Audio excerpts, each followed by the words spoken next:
Hey everyone, welcome to my first normal video since my return. Ahead of any more reveals by Halo Studios for upcoming projects, I just really wanted to get my thoughts out there about the point of Halo Edge of Dawn, the most recent full novel release. And I think the point is, it's to hint at many things to come in Halo 7 that will make fans very happy. So let's get into it. First things first is the title of the book. Edge of Dawn is meant to be saying that this is the start of a new day. We are moving on to a new era, past the Infinite era, and hopefully the 343 Industries era, into the light of new leadership and a new game. What I'm saying is that the Edge of Dawn equals a new day, which equals a new game. And this book details the types of concepts and themes you can expect from the next game, i.e. Halo 7. So with that in mind, what about this book is unique and is stuff we can expect in Halo 7 that we did not receive during Halo Infinite's campaign?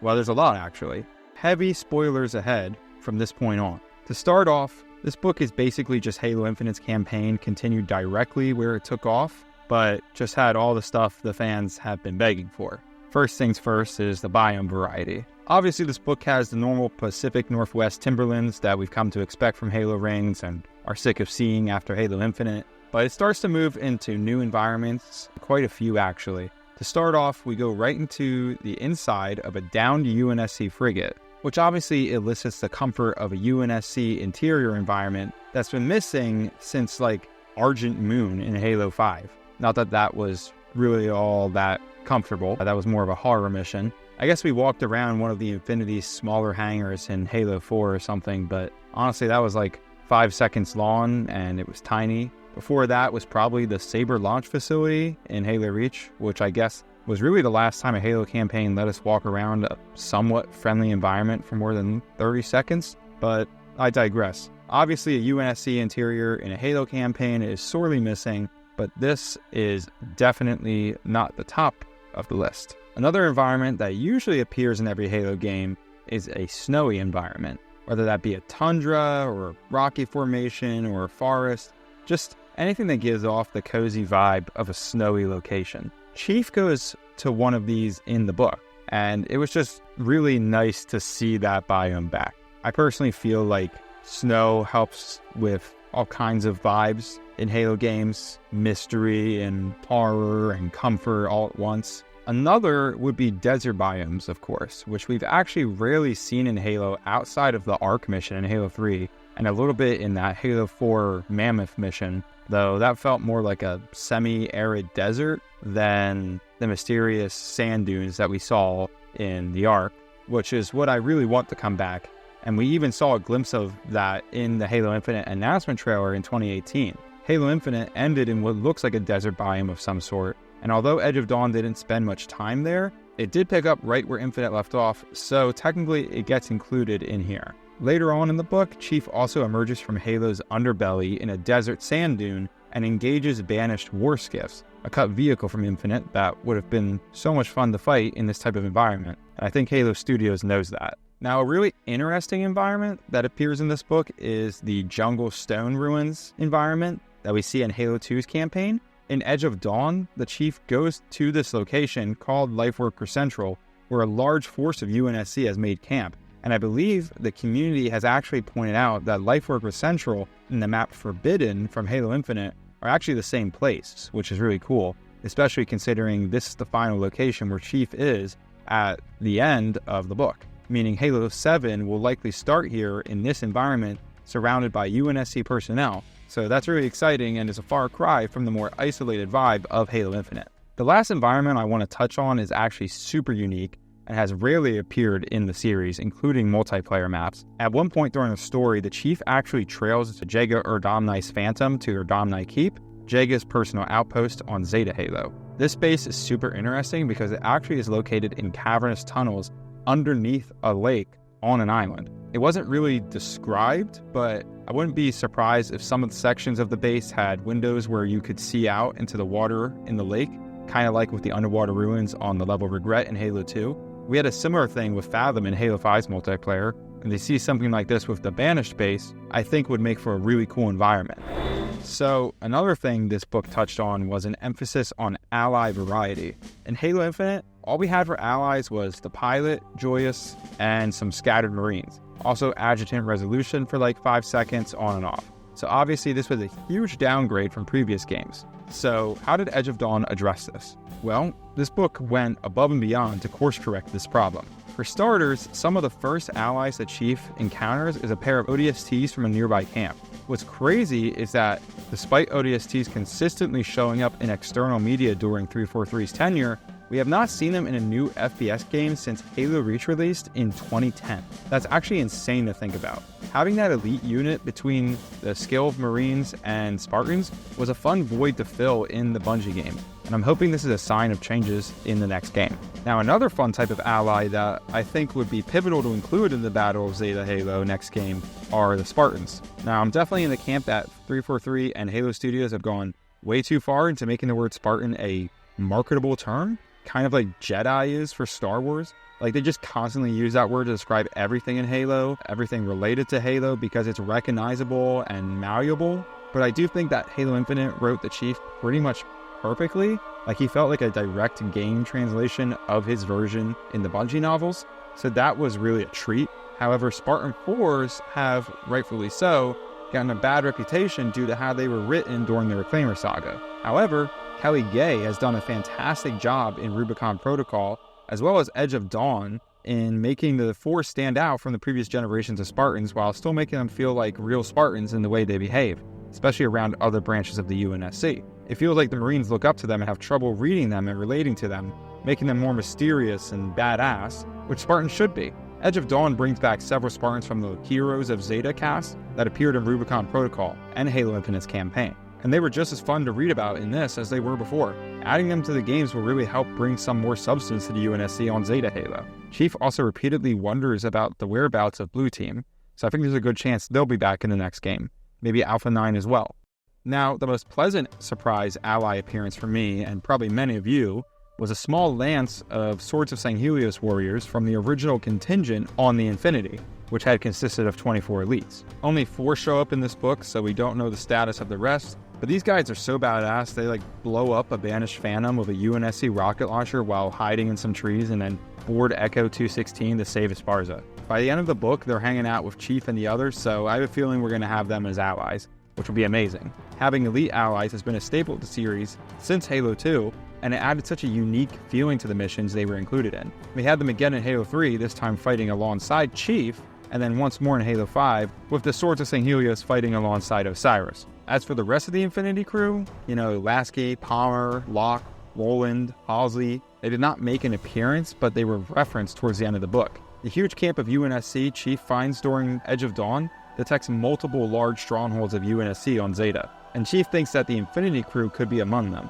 and he's probably right. I think Halo 7 will have us linking up with these camps and connecting them in order to create a massive coordinated stronghold for the survivors.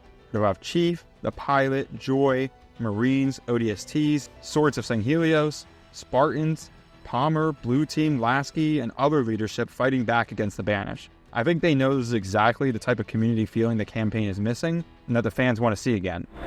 On the flip side, we also got a lot more insight with the Banished. For one, there were a decent amount of scenes from Jaeger Adamni's perspective, showing the practices and inner workings of the Banished, particularly in this strange time between Eshrom's death and Atriox's reemergence. This is likely a sign that we are going to be getting even more Banished and enemy behind the scenes than we got in Infinite, maybe something more akin to Halo 2. And we'll be able to explore this with a fun cast of characters to represent our enemies within the Banished, such as Jaeger Adamni, who survives this book just like he survived Halo Infinite, and also the Headhunters short story. I will say that both Halo Infinite and even Edge of Dawn really disappointed me when it came to Jaeger. He needs to really be a lot creepier, and his stalking of the Chief needs to be hinted at way more. I want to really feel like he's watching me from a distance like some sort of ghost. I want to see a slight distortion or glimmer from a distance if I'm paying close enough attention. Just something that give me chills. Infinite basically didn't give any hint of this, and Edge of Dawn only had it 10% more of the time, if that. Make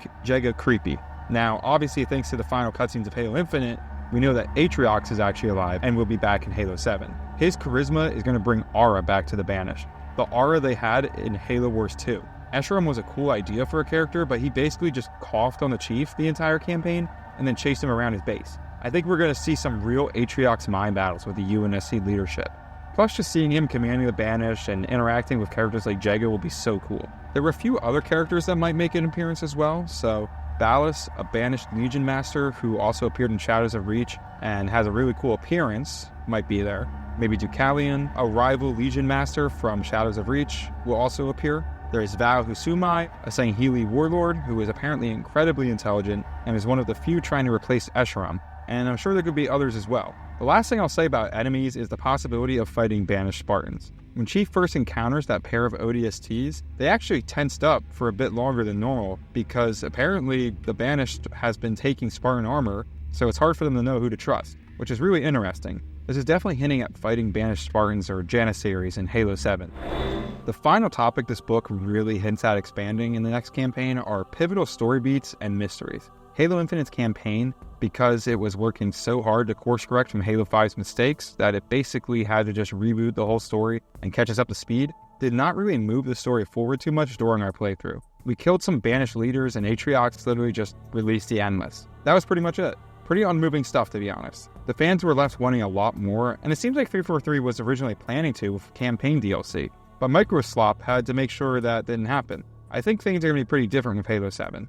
First of all, it's pretty obvious that we're going to be learning a lot more about the Endless. I mean, they already patented the name Halo the Endless, which I think will be the title of the next game, but Edge of Dawn hinted at this a lot with its scene where Chief got to watch their species trial in the Silent Auditorium, which explained the conflict between them and the Forerunners and touched on their odd biological variety. Then, after the epilogue, we got a poem called Harbinger's Lament, where the Harbinger basically just recited how the Endless species came to be, that being that Abaddon, the only known precursor AI, created them from precursor dust, much like the Flood's creation, which explains the diverse appearances among their species. Next up, we will definitely be having the Banished actually do something in this game. One of my biggest complaints with Infinite is how the Banished do actually nothing the whole game. They defeat the Infinity in the opening cutscene, and then they kidnap the pilot. That's literally all they do the whole game. Compared it to, say, Halo 2, where the Covenant, Truth, Tartarus, and Thel are influencing the events of the story as much as Chief and the Inamir Clad are, it's really annoying seeing how different they are, especially with such fun characters like Escharum and Jega. I think with Atriox back, we're really going to see him take the fight to the UNSC, and not just have the Banished stand around waiting for Chief to walk in a room. We're going to walk in a room and see the Banished actually doing something important, and we're going to see them come to us. On the ally side, I think we're going to be gathering up large contingents of UNSC forces into a cohesive resistance and are going to be eventually assisted by the Arbiter and a large force of Swords of Sanghelios. Lasky will show up and be taking the fight back to the Banished, and we'll probably be finding the Infinity's location and fighting for control of it. There's going to be a lot more exploration around Forerunner structures of varying appearance and varying environments, and I think we might even see some more hints at the Flood's return, which likely won't happen in this game, but Edge of Dawn teased it when something stole the monitor's encephalon from Joy inside of a Forerunner terminal. She described the whole process as being very quick, aggressive, and violating. That pretty much sums up the Flood. Maybe a Gravemind in the system, or maybe it was even Abaddon. Who knows? We are definitely going to be seeing the return of another ancient AI, Offensive Bias. This was first teased in the Infinite Legendary Ending dialogue, and then we learned through the 2022 Encyclopedia that he was the Guardian Sentinel hologram we saw in the final mission, and he now reappeared at Edge of Dawn's trial scene. It's pretty obvious he'll be coming into the story in some capacity, possibly working with the Chief before turning against him, or maybe just one of the two, but I'm really happy that they're going to be bringing some of the deep lore characters into the game for once.